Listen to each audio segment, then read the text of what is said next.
Barricading फाड़ने के बाद सड़क पर धरने पर बैठे सपा अध्यक्ष अखिलेश यादव वोट चोरी के मुद्दे पर चुनाव आयोग को घेरने जा रहे थे। पुलिस ने मार्च को मंजूरी नहीं दी। पुलिस की नाकाबंदी को अखिलेश ने तोड़ दिया और बोले आप केवल एक डीएम को टर्मिनेट कर दीजिए बस। लखनऊ में अखिलेश यादव के बैरिकेडिंग फाड़ने पर बोले शिवपाल यादव, संघर्ष की पहचान रुकना नहीं टकराना है। समाजवादी पार्टी पीछे हटती नहीं है, बैरिकेडिंग तोड़ते हैं, कूदते हैं, ललकारते हैं। अखिलेश की छलांग सिर्फ लोहे पर नहीं थी, ये छलांग लोकतंत्र को बचाने की कसम पर थी। दिल्ली में विपक्ष के प्रदर्शन पर मंत्री धर्मेंद्र यादव का बयान। धर्मेंद्र यादव ने कहा विपक्ष के पास कोई स्पष्ट मुद्दा नहीं है, कांग्रेस लगातार हार से बौखला गई है। एसआईआर पहली बार नहीं हो रहा, चुनाव आयोग यही करता रहता है। दिल्ली में विपक्ष के मार्च पर रामगोपाल यादव का बयान। रामगोपाल यादव ने कहा एसआईआर रद्द करने की मांग है, सरकार लोकतांत्रिक नहीं है। फतेहपुर में अब्दुल समद मकबरे में पुलिस फोर्स तैनात। डीएम ने दोनों पक्षों को बातचीत करने के लिए बुलाया। हिंदू और मुस्लिम दोनों समुदाय के लोग आमने सामने हैं। इस वक्त मकबरा परिसर में घुसकर हंगामा किया गया और नारेबाजी की गई। डीएम और एसपी मौके पर मौजूद दिखाई दिए। दोनों ही पक्षों के लोग कार्रवाई की मांग पर अड़े थे। सदर कोतवाली के अबू नगर इलाके का मामला।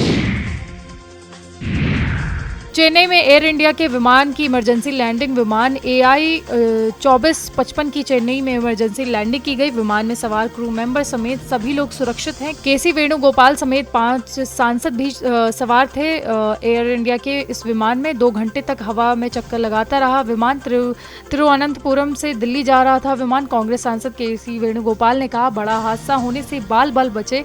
यात्रियों की सुरक्षा भाग्य पर निर्भर नहीं हो सकती। घटना की तत्काल जांच और जवाबदेही तय हो।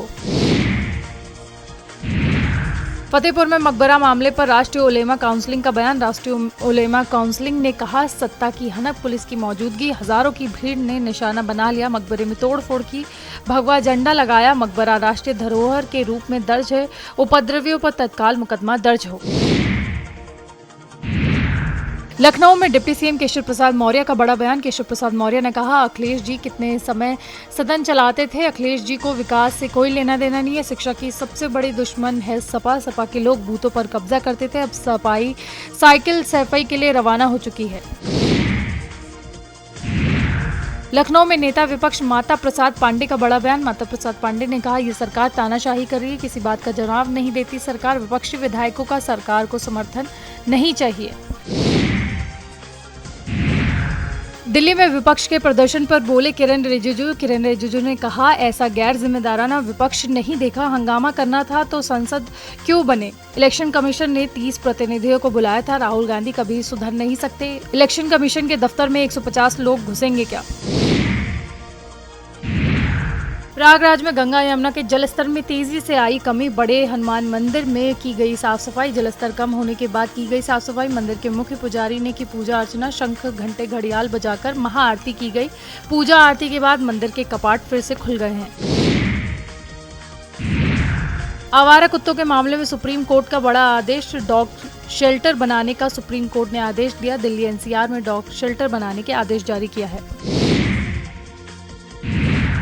उत्तर प्रदेश के उप मुख्यमंत्री ब्रजेश पाठक ने फतेहपुर में कानून व्यवस्था की स्थिति पर बयान देते हुए कहा कि हम वहां पर कानून व्यवस्था बनाए रखेंगे, कानून तोड़ने की इजाजत किसी को नहीं है। उत्तर प्रदेश सरकार में मंत्री ओम प्रकाश राजभर ने उत्तर प्रदेश विधानसभा के मानसून सत्र पर कहा सरकार चर्चा के लिए तैयार है, लेकिन विपक्ष तैयार नहीं है, वो चर्चा से भाग रहा है, तो इसमें सरकार क्या करेगी। सरकार हर मुद्दे पर चर्चा के लिए तैयार रहती है। दिल्ली में लोकसभा में विपक्ष के नेता और कांग्रेस सांसद राहुल गांधी ने बीजेपी पर निशाना साधा और कहा कि वो बात नहीं कर सकते। हकीकत यही है, सच्चाई देश के सामने है और ये लड़ाई राजनीतिक नहीं है, ये संविधान को बचाने की लड़ाई है, यह एक व्यक्ति एक वोट की लड़ाई है। हमें एक साफ सुथरी मतदाता सूची चाहिए। दिल्ली में कांग्रेस सांसद प्रियंका गांधी वाड्रा ने कहा डरे हुए सरकार कायर है। दिल्ली पुलिस ने राहुल गांधी, प्रियंका गांधी वाड्रा समेत संजय राउत और सागरिका घोष सहित इंडिया ब्लॉक के सांसदों को हिरासत में ले लिया था, जो SIR के खिलाफ प्रदर्शन कर रहे थे और संसद से भारत के चुनाव आयोग तक मार्च कर रहे थे। पटना में बिहार में व्यवस्था का भद्दा मजाक। अब बिल्ली के नाम पर बना निवास प्रमाण पत्र। ट्रंप सनी लियोनी का भी बन चुका है निवास प्रमाण पत्र। रोहतास के नासरीगंज में कैट कुमार नाम से आवेदन। पिता का नाम कैटी बॉस, मां का नाम कैटिया देवी। डीएम उदिता सिंह के निर्देश पर मुकदमा लिख लिया गया। राजस्व अधिकारी ने अज्ञात पर केस दर्ज किया। दिल्ली में सपा सांसद डिंपल यादव ने कहा, हमारे लोकतंत्र पर सवाल उठ रहा है। उत्तर प्रदेश में 10 विधानसभा सीटों पर उपचुनाव हुए थे तो किसी तरह सिर्फ वोट चोरी नहीं हुई बल्कि बूथ कैप्चरिंग भी हुई थी। उस समय चुनाव आयोग ने कार्रवाई क्यों नहीं की, सवाल ये भी है। उत्तर प्रदेश के मुख्यमंत्री योगी आदित्यनाथ ने विधानसभा में कहा, गोरखपुर और प्रदेश के व्यापारियों में आपके प्रति आक्रोश है। व्यापारी इसी बात को लेकर आशंकित थे कि उनके विकास के लिए कोई काम क्यों नहीं हुआ। व्यापारियों ने अपना सम्मान किया था, लेकिन यदि कोई और होता तो बहुत कायदे से आपको जवाब देता। सपा से यही उम्मीद नहीं की जा सकती है कि वे सुरक्षा की बात करेंगे और विकास का काम करेगी। दिल्ली में प्रधानमंत्री नरेंद्र मोदी ने कहा, मुझे संसद में अपने सहयोगियों के लिए इस रिहायशी कॉम्प्लेक्स के उद्घाटन का अवसर मिला है। इन 4 टावर्स के नाम बहुत ही ज्यादा सुंदर हैं। कृष्णा, गोदावरी, कोसी, हुगली भारत की 4 महान नदियां हैं जो करोड़ों लोगों को जीवन देती हैं। अब उनकी प्रेरणा से हमारे जनप्रतिनिधियों के जीवन में भी आनंद की नई धाराएं बहेंगी। उत्तर प्रदेश सरकार में मंत्री दयाशंकर सिंह ने कहा, विपक्ष के पास सदन में अपनी बात को कहने का अवसर था, लेकिन विपक्ष जानबूझकर सदन को नहीं चलने देना चाहता है क्योंकि उसके पास कोई मुद्दा नहीं है। सरकार चर्चा के लिए तैयार है, वो चर्चा नहीं करना चाहते हैं।